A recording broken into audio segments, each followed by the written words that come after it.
যদি কেউ জিজ্ঞাসা করে হিপোক্রেসি অর্থাৎ দ্বিচারিতা বোধ কি, তাকে এইসব রাজনৈতিক নেতাদের ছবি দেখিয়ে দিও। আম্বানির বিয়েতে সকলের মুখোশ খুলে গেছে। ভোটের আগে সব নেতারা আম্বানিকে টার্গেট করত, আর ভোটের পর এইসব নেতাই আম্বানির ছেলের বিয়েতে নাচছে। মোদিজি ভোটের সভাতে রাহুল গান্ধীকে বলেছিল যে আম্বানি কত টাকা দিয়েছে রাহুল গান্ধীতে টেম্পো করে, আর এখন মোদিজি তার ছেলের বিয়েতে পেট পুরে খেতে গিয়েছে। অখিলেশ যাদব, মমতা দিদি সবাই ভোটের আগে আম্বানিকে টার্গেট করত, আর এরা সবাই খেতে চলে গেছে। শুধুমাত্র রাহুল গান্ধী তার জায়গায় অটল আছে। রাহুল গান্ধী সবসময় আম্বানি আদানির সাথে বিজেপি এর সম্পর্ক নিয়ে প্রশ্ন করে আসছে। গান্ধী ফ্যামিলিকে স্পেশাল ভাবে নিমন্ত্রণ দিতে এসেছিল মুকেশ আম্বানি, তাও গান্ধী ফ্যামিলি থেকে কেউই তার বিয়েতে যায়নি। তবে সোনিয়া গান্ধী আম্বানি আর তার ছেলেকে গিফট আর আশীর্বাদ জানিয়েছে। এখানে প্রশ্নটা হলো প্রায়োরিটি। রাহুল গান্ধী আম্বানির বিয়েতে না গিয়ে মণিপুর গিয়েছিল মণিপুরবাসীদের সমস্যা দেখতে। রাহুল গান্ধী হাতরাস গিয়েছে 121 জন মারা গেছে তাদের ন্যায় দিতে। রাহুল গান্ধী ট্রেনের লোকো পাইলটের সাথে দেখা করেছে, তাদের সমস্যা শুনেছে। যখন সব নেতারা আম্বানির বিয়ে নিয়ে ব্যস্ত ছিল, তখন রাহুল গান্ধী সাধারণ মানুষের সমস্যা শুনছিল। রাহুল গান্ধীর এই কয়েক বছরে নিজের পার্সোনালিটিতে ভালোই পরিবর্তন করেছে। একজন সিরিয়াস জননেতা হয়ে উঠে এসেছে। মণিপুরের অবস্থা এখনো উন্নতি হয়নি, 2 বছর হতে যায়। মোদিজি সারা ওয়ার্ল্ড ঘুরে নিয়েছে, আম্বানির বিয়েতেও চলে গেছে, কিন্তু মণিপুরে যাওয়ার সাহস হলো না। সেই জায়গায় রাহুল গান্ধী 2 বার মণিপুর গিয়েছে, তাদের সমস্যা শুনেছে, তাদের সমস্যাকে সমাধান করার জন্য আশ্বস্তও করেছে। এটা হলো প্রায়োরিটি।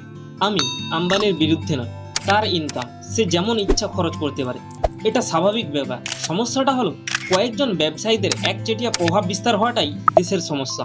আজ প্রত্যেকটা ইন্ডাস্ট্রিতেই আম্বানি আদানি আছে, তাদেরকেই সরকার ফেভার করতেছে, যার ফলে অন্য ব্যবসায়ীরা মার্কেটে টিকে থাকতে পারছে না। জিওর এক্সাম্পলে নিয়ে নাও না, জিও আসার আগে মানুষের কাছে অনেক সিম কার্ডের অপশন ছিল। 2016তে জিও আসে। বিএসএনএল সরকারি কোম্পানির অনেক টাওয়ার জিও এয়ারটেল কে দিয়ে দেওয়া হয়, বেশিরভাগটাই জিওকে দিয়ে দেওয়া হয়। এখন জিও এমন একচেটিয়া প্রভাব বিস্তার করে ফেলেছে, অন্য সব কোম্পানি বন্ধ হয়ে গিয়েছে। 2016-র আগে মানুষের কাছে যেখানে এতগুলো সিম কার্ডের অপশন থাকতো, সেখান থেকে এখন মাত্র 3টা অপশন রয়ে গেছে, জিও, এয়ারটেল আর ভিআই। যার ফলে জিও একচেটিয়াভাবে মার্কেট ক্যাপচার করে ফেলেছে। জিও রিচার্জের দাম বাড়িয়ে যাচ্ছে, সেই দেখে এয়ারটেল, ভোডাও দাম বাড়িয়ে যাচ্ছে। মানুষের কাছে আর অন্য কোনো অপশানই নেই। এটাই হলো আসল সমস্যা। আম্বানির বিয়েতে একটা জিনিস বুঝিয়ে দিয়ে গেল, দেশ ইনডাইরেক্টলি ব্যবসায়ীরাই চালায়। আমি ক্যাপিটালিজমের বিরোধী নয়, কিন্তু এক্সট্রিম সাপোর্টও নয়। আমার মতে ক্যাপিটালিজম আর সোশ্যালিজমকে ব্যালেন্স অ্যাপ্রোচ করেই চলা উচিত। সরকার প্রাইভেট বিজনেসম্যানদের সাহায্য করা উচিত যাতে তারা ব্যবসা করতে পারে, কিন্তু তার মানে এই নয় যে একচেটিয়াভাবে কোনো ব্যবসায়ীকে সাপোর্ট করা উচিত। ব্যবসার একচেটিয়া প্রভাবের জন্য একটা সমাজ প্রচুর ধনী হয়ে যাচ্ছে, আবার একটা সমাজ দরিদ্র হয়ে পড়ছে। ভারতের 1% মানুষ 40% সম্পত্তির মালিক, 10% মানুষ 70% সম্পত্তির মালিক। এক্সট্রিম ক্যাপিটালিজমের জন্যই এইভাবে সমাজের ইনইকুয়ালিটি বাড়তে থাকে। সরকারকে ব্যালেন্স বানিয়ে চলা উচিত। ব্যবসায়ীদাররাও প্রয়োজন দেশের জন্য, কারণ প্রাইভেট কোম্পানি ইনডাইরেক্টলিভাবে দেশের সবথেকে বেশি কর্মসংস্থান করে। অনেকে আম্বানির বিয়ে নিয়ে অনেক রকম মতামত করতেছে। কেউ বলতেছে এত টাকা খরচা করার কি আছে, এই টাকা দিয়ে গরিব মানুষদেরকে সাহায্য করা যেত। ভাই, এগুলো ইললজিক্যাল, এসব কথার কোনো লজিক নেই। দান করলে যদি দরিদ্রতা দূর হয়ে যেত, তাহলে এতদিন কোনো গরিবই থাকতো না, রাস্তার কাউকে ভিক্ষা করতে দেখা যেত না। টাকা ইনকাম করছে আম্বানি, বিয়ে হচ্ছে তার ছেলের, এটা পুরো তার পার্সোনাল ব্যাপার। সে কত টাকা খরচা করবে, আম্বানির কাছে এই টাকাটা কোনো ব্যাপার নয়।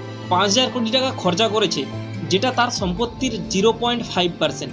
এই হিসাবে সাধারণ মানুষ বেশি খরচা করে বিয়ে দেয়। গ্রামের মানুষ লোন নিয়ে, জায়গা বিক্রি করে, তার টোটাল ইনকামের থেকে অনেক বেশি টাকা ধার নিয়ে বিয়েতে খরচা করে দেয়। ইনকাম 100 টাকা হলে খরচ 500 টাকা করে দেয়। আর আম্বানি তো মাত্র 0.5% খরচ করেছে। শুধু খরচাটা দেখলে হবে না, এই বিয়েকে কেন্দ্র করে অনেক ব্যবসা চলে। 5,000 কোটি টাকা খরচা করেছে মানে বাতাসে তো আর উড়িয়ে দেয়নি। 5,000 কোটি টাকা খরচা করতেছে মানে 5,000 কোটি টাকা অন্য কেউ আয়ও করতেছে। Decorators, event management, media, camera, এরা তো সকলেই টাকা পাচ্ছে। সো এইভাবে যারা মন্তব্য করে এত টাকা গরিবদের মধ্যে সাহায্য করে যেত, এটা ইললজিক্যাল। এমন মন্তব্য সাধারণত লেফট উইং অর্থাৎ বামপন্থী আইডিওলজির মানুষরাই বলে, কারণ তাদের আইডিওলজির মূল ভিত্তি হলো সোশ্যালিজম। সুতরাং তারা তো সোশ্যালিজমের কথা বলবেই।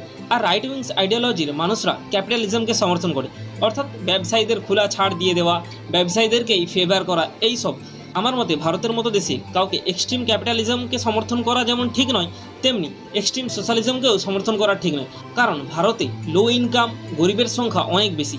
এই সব মানুষ সরকারের সোশ্যাল স্কিমের ওপর অনেকটাই নির্ভর করে। আবার প্রাইভেট বিজনেসম্যান না থাকলেও সরকার সব চালাতে পারবে না। এয়ার ইন্ডিয়াকেই দেখে নাও, গভর্নমেন্ট নিজের আন্ডারে নিয়েছিল কিন্তু প্রফিট করতে পারেনি, তাই তারা আবার টাটাকেই বিক্রি করে দিল। আবার সরকারের সব সেক্টর প্রাইভেটাইজেশন করাও খারাপ। তাই এক্সট্রিম সোশ্যালিজম এক্সট্রিম ক্যাপিটালিজম না হয়ে দুটো জিনিসকেই একসাথে ব্যালেন্স করে চলাই ভালো। এই ব্যালেন্স করে চলাটাকেই মিক্সড ইকোনমি বলে। ভারত অলরেডি একটা মিক্সড ইকোনমি, শুধু আলাদা আলাদা সরকার এলে ছোটোখাটো পলিসিতে চেঞ্জ হয়। যেমন বিজেপি রাইট উইংস আইডিওলজি, তাই বিজেপির ক্যাপিটালিজমকেই একটু বেশি সাপোর্ট করে। তাই এয়ারপোর্ট, ট্রেন, ব্যাংক, পিএসইউ এইসবে প্রাইভেট ইনভেস্টরদের জন্য জায়গা রেখেছে।